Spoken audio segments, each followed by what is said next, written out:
We are Onyx Imaging. We are the highest rated and most reviewed printer service center in Oklahoma.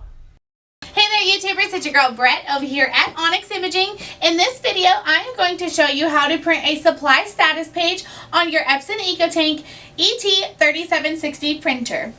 So this page count will contain useful information such as the supplies part number, how many pages you've printed on it, the device's serial number, and so much more. So in order to print the supply status, you will need to follow these steps. Alright, so what you want to do is you'll want to move this right arrow all the way till you hit see settings, hit OK, and then you're going to go down to print status sheet.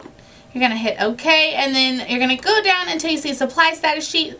Hit OK, and then you'll want to hit this button to print that page.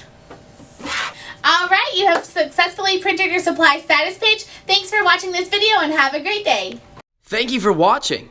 If you're interested in how you can receive free labor on all of your service calls, as well as how to qualify for free printer upgrades, contact us today. We are here for all of your printer and office supply needs.